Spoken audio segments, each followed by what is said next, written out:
नमस्कार दोस्तों, मैं अर्जुन आपका स्वागत करता हूं स्टे बाय अर्जुन के यूट्यूब चैनल में। तो दोस्तों आज की हमारी क्लास है नागरिकता के बारे में। जो है दोस्तों आज की हमारी क्लास है, तो दोस्तों वीडियो को अंत तक जरूर देखना ताकि सभी क्वेश्चन जो है आपको आसानी से याद हो जाएं। साथ ही दोस्तों अगर आप हमारे चैनल पर पहली बार आएँ तो हमारे चैनल को भी सब्सक्राइब कर लीजिएगा, साथ ही बेल आइकन को प्रेस कर लीजिएगा ताकि हमारे आने वाले वीडियो का नोटिफिकेशन जो है आप तक पहुँचता रहे। चलिए दोस्तों वीडियो को स्टार्ट करते हैं। तो आज की क्लास में हम जान लेते हैं नागरिकता यानी सिटीजनशिप के बारे में। तो 2 मिनट जो है कल की क्लास का हम रिवीजन करेंगे और उसके बाद हम आगे की चर्चा करेंगे। तो कल की क्लास में हमने जाना था संघ एवं उसके राज्य क्षेत्र को कंप्लीट किया था और उसके बाद जो है भारतीय नागरिकता को जो है हमने स्टार्ट किया था। तो पहले हम बात करते हैं संघ एवं उसके राज्य क्षेत्र की। दोस्तों संघ एवं उसके राज्य क्षेत्र की यदि बात की जाए तो कल हम जेबीपी समिति से पढ़ा था, जो कि 1948 में इसका गठन किया गया था। 3 लोगों के नेतृत्व में पंडित जवाहरलाल नेहरू थे, इसमें सरदार पटेल थे और पट्टाभी सिद्धारमैया। जेबीपी समिति जो है धारा आयोग की सिफारिशों की जांच करने के लिए जो है बनाई गई थी। इसकी सिफारिश थी कि राज्यों का पुनर्गठन जो है भाषा के आधार पर नहीं होना चाहिए बल्कि भौगोलिक क्षेत्र एवं वित्तीय स्थिति के आधार पर होना चाहिए। लेकिन काफ़ी दिनों से जो है तेलंगाना आंदोलन कर रहे थे पोटटी श्री रामुलु, तो इनके द्वारा मांग की जा रही थी तेलुगु भाषा के आधार पर राज्य का गठन पुनर्गठन के बारे में। लेकिन ऐसा इनकी मांग जो है नहीं मानी जा रही थी। जब इनकी मांग नहीं मानी गई तो इन्होंने क्या किया, इन्होंने जो है भूख हड़ताल कर दी। 58 दिन ये जो है 56 दिन तक भूखे रहे और 2 दिन इनकी ज़्यादा तबीयत खराब रही और इसके बाद जो है 58वें दिन इनकी मृत्यु हो जाती है 1952 में। कब? 58वें दिन जो है दोस्तों इनकी मृत्यु जो है हो जाती है। जब इसके बाद इनकी मृत्यु हो गई तो नेहरू सरकार दबाव में आ गई और पहला राज्य जो है भाषा के आधार पर कौन सा बनाया गया था? आंध्र प्रदेश बनाया गया था। कब बनाया गया था? 1 अक्टूबर 1953 में बनाया गया था। तो ये आपको याद रखना है। अब इसके बाद जो है दोस्तों राज्य पुनर्गठन आयोग आता है। राज्य पुनर्गठन आयोग कब आया था? इसको कब बनाया गया था? 1953 में इसका गठन किया गया था। इसके अध्यक्ष कौन थे? डॉक्टर फजल अली इसके अध्यक्ष थे। तो ये आपको याद रखना है।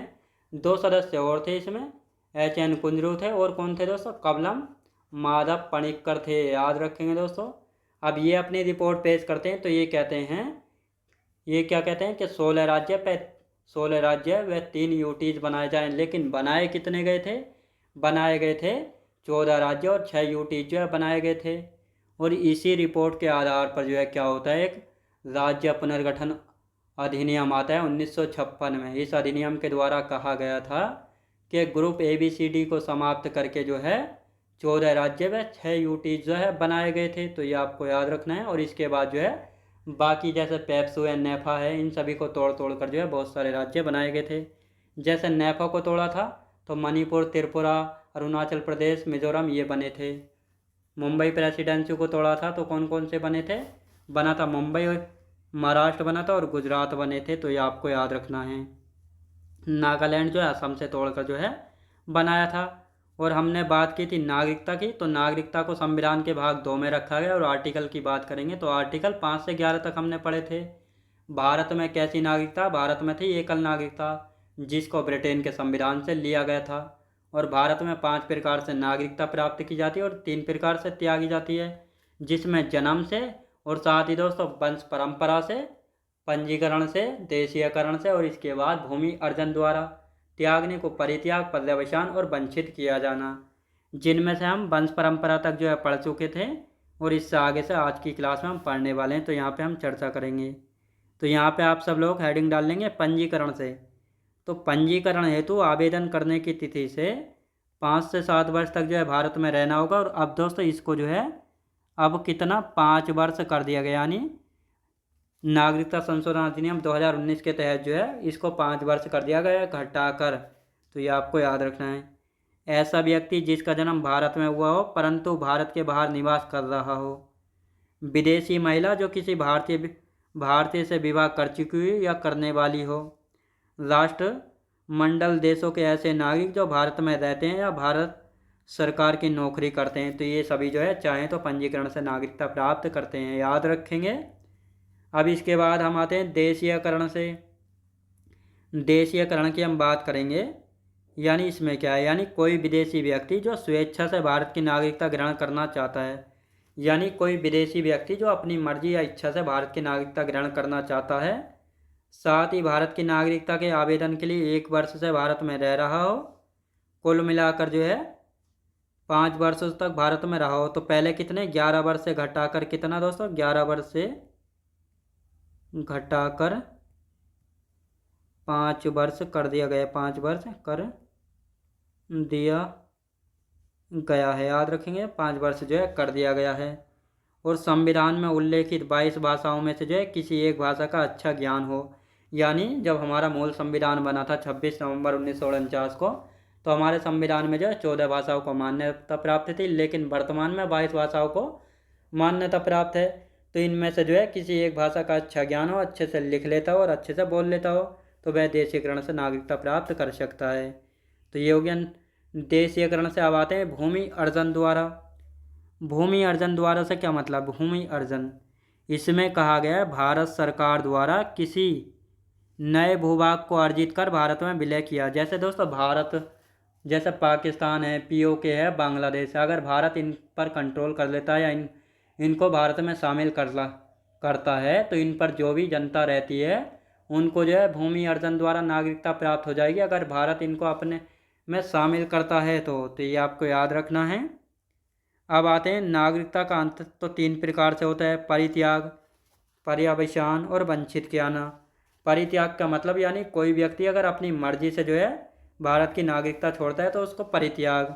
पर्यवसान से मतलब है अगर कोई व्यक्ति जो है भारत में रहते हुए फिर भी किसी दूसरे देश की नागरिकता ग्रहण कर लेता है तो उसकी भारतीय नागरिकता समाप्त हो जाएगी, क्योंकि भारत में एकल नागरिकता ही चलती है।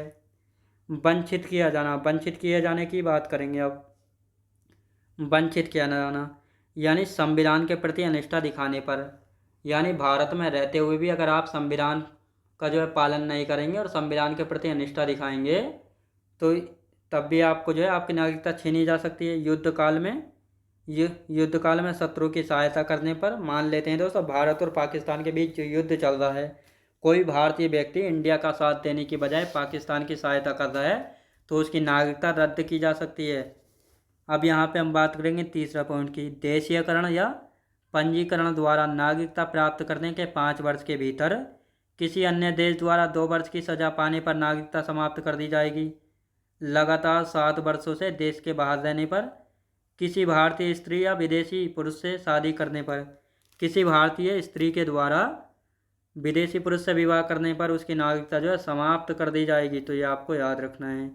अब यहाँ पे कुछ आर्टिकल हैं संविधान में नागरिकता संबंधित प्रावधान। तो हमने बात की थी नागरिकता को संविधान के भाग 2 में रखा गया है जिसमें आर्टिकल 5 से 11 तक हैं। तो आर्टिकलों को और देखते हैं। आर्टिकल 5 क्या कहता है, आर्टिकल यानी अनुच्छेद 5 कहता है संविधान के प्रारंभ पर नागरिकता के बारे में। आर्टिकल 6 कहता है पाकिस्तान से भारत आने वाले व्यक्ति के प्रावधान, यानी आर्टिकल 6 में कहा गया है पाकिस्तान से भारत आने वाले व्यक्तियों के बारे में बताया गया है।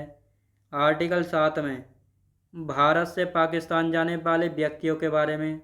आर्टिकल 8 में किसके बारे में, भारत के बाहर रहने वाला भारतीय उद्भव के व्यक्तियों की नागरिकता के अधिकार, यानी इसमें कहा गया भारत के बाहर रहने वाला, यानी ऐसा व्यक्ति जिसका जन्म जो है भारत में हुआ है लेकिन उसने जो है किसी और देश की नागरिकता ले लिया और वहाँ पर रह रहा है तो उसकी नागरिकता के अधिकार की बात की जाती है आर्टिकल 8 में। तो ये आपको याद रखना है।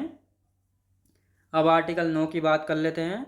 आर्टिकल 9, यदि कोई भारतीय व्यक्ति अपनी इच्छा से किसी विदेश की नागरिकता स्वीकार कर लेता है तो उसकी भारतीय नागरिकता स्वतः यानी अपने आप समाप्त हो जाएगी। तो आर्टिकल 9 में कहा गया है। आर्टिकल 10 क्या कहता है, किसी व्यक्ति की नागरिकता संसदीय विधि द्वारा ली जा सकती है या नागरिकता का बना रहना, किस आर्टिकल में है, नागरिकता का बना रहना या संसदीय विधि द्वारा नागरिकता छीनना या लेना, तो ये आर्टिकल 10 में है। आर्टिकल 11 में कहा गया है संसद को नागरिकता से संबंधित कानून बनाने का अधिकार है।